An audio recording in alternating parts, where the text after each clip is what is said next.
ಎಲ್ಲರ ಅಂಧಕಾರದ ಅಜ್ಞಾನದಿಂದಾಗಿನೇ ಆಧ್ಯಾತ್ಮ ಅನ್ನೋದನ್ನ ವ್ಯವಹಾರ ವ್ಯಾಪಾರ ಮಾಡ್ಕೊಂಡಿರೋದು.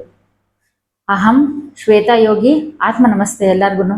ಏನು ಅಂಧಕಾರದಲ್ಲಿ ಇದೀವಲ್ಲ, ಇದರಿಂದನೇ ಎಲ್ಲರನ್ನು ಆಧ್ಯಾತ್ಮ ಅನ್ನೋದನ್ನ ವ್ಯವಹಾರ ವ್ಯಾಪಾರಕ್ಕೆ ಸೀಮಿತ ಮಾಡ್ಬಿಟ್ಟಿದ್ದಾರೆ. ಕ್ರಿಸ್ಟಲ್ಗಳನ್ನ ಕೊಡ್ತಾರೆ, ಕ್ರಿಸ್ಟಲ್ ಬಳೆಗಳನ್ನ ಹಾಕೋತೀರಾ, ಇನ್ಯಾವುದೋ ಮಾಲೆಗಳನ್ನ ತೋರಿಸ್ತಾರೆ, ಮಾಲೆಗಳನ್ನ ಹಾಕೋತೀರಾ, ಇನ್ಯಾವುದೋ ಪುನುಗು ತೈಲ ಅಂತ ಬರ್ತಾ ಇದೆ ಹಾಕೊಂತೀರಾ. ಕ್ರಿಸ್ಟಲ್ನೆಲ್ಲ ಹಾಕೊಂಡಿದ ತಕ್ಷಣ ಫ್ಯಾಮಿಲಿ ಎಲ್ಲ ಸರಿ ಹೋಗುತ್ತೆ.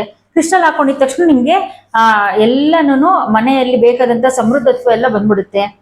ಇದನ್ನ ಮಾರ್ಕೆಟಿಂಗ್ ಮಾಡ್ತಾ ಇದಾರಲ್ಲ, ಅವ್ರದೆಲ್ಲ ತಪ್ಪು. ಮಾರ್ಕೆಟಿಂಗ್ಗೆ ಒಳಗೊಂಡು ನೀವು ನಂಬಿ ತಗೋತಿದ್ದೀರಲ್ಲ, ಅದು ನಿಮ್ಮ ಮೂರ್ಖತನದ ಪರಮಾವಧಿ. ಎಲ್ಲಿ ಹೇಳಿದ್ದಾರೆ ನಮ್ಮ ಕೃಷ್ಣ ಭಗವಂತ ನಿಮ್ಗೆ ಕ್ರಿಸ್ಟಲ್ ಹಾಕೊಳ್ಳಿ, ಸ್ಟೋನ್ ಹಾಕೊಳ್ಳಿ ಅಂತ ಪಾಂಡವರಿಗೆ ಹೇಳಿದ್ರಾ? ಯಾಕೆ ನಮ್ಮ ಮೂಲವನ್ನು ಮರಿತಾ ಇದ್ದೀರಾ? ಯಾವ ಋಷಿಮುನಿಗಳು ತಿಳಿಸಿದ್ದಾರೆ ಸ್ಟೋನ್ಸ್ ಹಾಕೊಳ್ಳಿ ನಿಮ್ಗೆ ಸರಿ ಹೋಗುತ್ತೆ, ಕ್ರಿಸ್ಟಲ್ ಹಾಕೊಳ್ಳಿ, ಕರಂಗುಲಿ ಮಾಲೆ ಹಾಕೊಳ್ಳಿ ಅಂತ? ಕರಂಗುಲಿ ಮಾಲೆ ಬಗ್ಗೆ ಎಲ್ಲೂ ವಿಚಾರವೇ ತಿಳಿಸಿಲ್ಲ.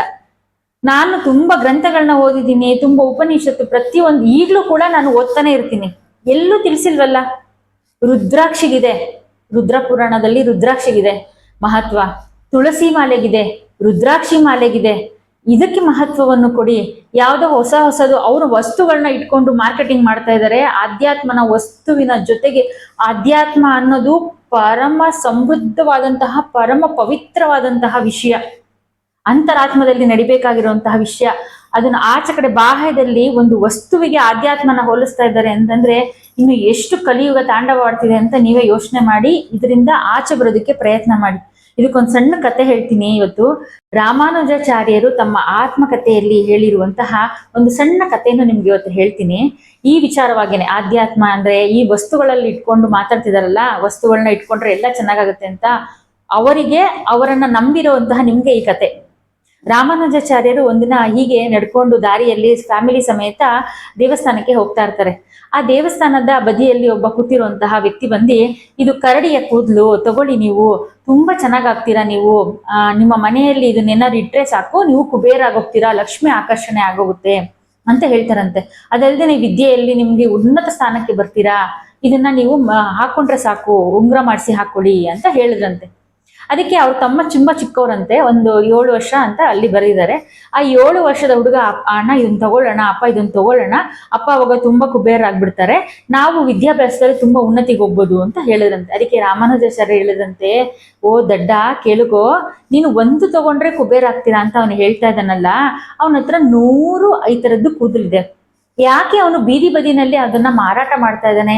ಅವನೇ ಮನೆಯಲ್ಲಿ ಇಟ್ಕೊಂಡು ಅದನ್ನ ಕುಬೇರ ಆಗ್ಬೋದಿತ್ತಲ್ಲ.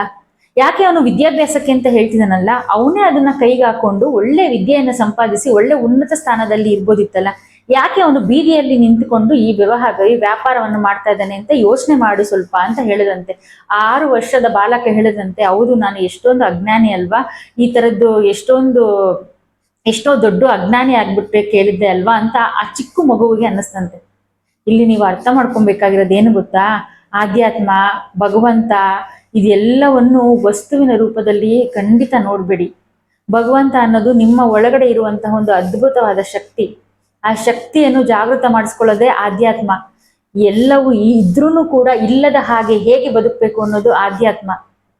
ದಾಟಿ ಮುಂದೆ ಹೋಗ್ಬೇಕು ಅಂತ ಶಕ್ತಿ ನಮ್ಮಲ್ಲಿ ಇರುತ್ತಲ್ಲ, ಆ ಜ್ಞಾನದ ಶಕ್ತಿಯೇ ಆಧ್ಯಾತ್ಮ. ಆಧ್ಯಾತ್ಮ ಅನ್ನೋದನ್ನ ಯಾವುದೋ ವಸ್ತುಗಳಲ್ಲಿ ದಯವಿಟ್ಟು ಹುಡುಕ್ಬೇಡಿ. ಪುನುಗು ತೈಲ ಇಟ್ಕೊಂಡ್ರೆ ನಮ್ಗೆ ಎಲ್ಲ ಐಶ್ವರ್ಯ ಬರುತ್ತೆ, ಮತ್ತೊಂದು ಬರುತ್ತೆ. ಖಂಡಿತ ಅಲ್ಲ. ಪುನುಗು ತೈಲದಿಂದ ನೀವು ಹಣೆಗೆ ಇಟ್ಕೊಂಡಿದ ತಕ್ಷಣ ಎಲ್ಲ ಆಕರ್ಷಣೆ ಮಾಡೋ ಹಾಗಿದ್ರೆ ಆ ಮಾರಾಟ ಮಾಡೋನೆ ಕೋಟ್ಯಾಧಿಪತಿ ಆಗ್ಬೋದಿತ್ತಲ್ಲ. ಅವ್ನ್ ಯಾಕೆ ಆನ್ಲೈನ್ ಅಲ್ಲಿ ಕೊಟ್ಟು ಹೋಗ್ಲಿ, ಆನ್ಲೈನ್ ಅಲ್ಲಿ ಕೊಡ್ತಾ ಇದ್ದಾನೆ, ಮಾರಾಟ ಮಾಡ್ತಿದ್ದಾನೆ ಸರಿ, ಆದ್ರೆ ಆನ್ಲೈನ್ ಅಲ್ಲಿ ಯಾಕೆ ಬೇರೆಯವ್ರಿಗೆಲ್ಲ ಹೇಳಿ ಮಾರ್ಕೆಟಿಂಗ್ ಮಾಡಿಸ್ತಾ ಇದ್ದಾನೆ? ಅವ್ನು ಹಾಗೆ ಮಾರ್ಕೆಟಿಂಗ್ ಮಾಡಿ ಬೊಟ್ಟಿಟ್ಕೊಂಡು ಪುನುಗು ತೈಲನ ಕುಬೇರ ಆಗ್ಬೋದಿತ್ತಲ್ವ. ಯಾಕೆ ಇದು ಸಣ್ಣ ವಿಚಾರವನ್ನ ಯೋಚನೆ ಮಾಡ್ತಾ ಇಲ್ಲ? ಯಾಕೆ ನಿಮ್ಮ ಕಷ್ಟದಿಂದ ಸಂಪಾದನೆ ಮಾಡಿರೋ ಹಣವನ್ನೆಲ್ಲ ಯಾಕೆ ಈ ತರ ವ್ಯರ್ಥ ಮಾಡ್ಕೋತಿದ್ದೀರಾ? ತುಂಬಾ ಜನ ಮಾರ್ಕೆಟಿಂಗ್ ಮಾಡ್ತಾರೆ, ತುಂಬಾ ವಸ್ತುಗಳು ಬರ್ತಾನೆ ಇರುತ್ತೆ, ಅವರು ವ್ಯವಹಾರವಾಗಿ ಮಾಡ್ತಾರೆ, ಅದನ್ನ ಬಿಡಿ. ನೀವು ಆಧ್ಯಾತ್ಮದ ದಾರಿಯಲ್ಲಿ ಇರುವವರು, ದೇವರನ್ನು ನಂಬುವವರು, ದೇವರ ಅಸ್ತಿತ್ವವನ್ನು ನಂಬುವವರು ಇದನ್ನೆಲ್ಲ ಯಾವುದು ಮಾಡಬೇಡಿ. ಯಾಕೆ ಭಗವಂತ ಕೃಷ್ಣ ಪರಮಾತ್ಮ ಹೇಳ್ಬೋದಾಗಿತ್ತಲ್ವಾ? ಯಾಕೆ ಇದನ್ನೆಲ್ಲ ಹೇಳಲಿಲ್ಲ ಅವರು? ಇದನ್ನ ಮತ್ತೆ ಮತ್ತೆ ಯಾಕೆ ಹೇಳ್ತಿದ್ದೀನಿ ಗೊತ್ತಾ? ಈಗಲಾದ್ರೂ ಅರ್ಥ ಮಾಡ್ಕೊಳ್ಳಿ, ಇದು ಕಲಿಯುಗ. ಕಲಿಯುಗದಲ್ಲಿ ಜ್ಞಾನಕ್ಕೆ ದೂರವಾಗಿರುತ್ತೆ, ಅಂಧಕಾರ ಯಾವಾಗಲೂ ಹತ್ತಿರದಲ್ಲೇ ಇರುತ್ತೆ. ಯೋಚನೆ ಮಾಡಿ ಆಧ್ಯಾತ್ಮ ಅನ್ನೋದನ್ನ ನೀವು ಪರಿಶೀಲಿಸಿ ನಂತರ ಅದಕ್ಕೆ ದಾರಿಗೆ ಹೋಗಿ. ಆತ್ಮ ನಮಸ್ತೆ.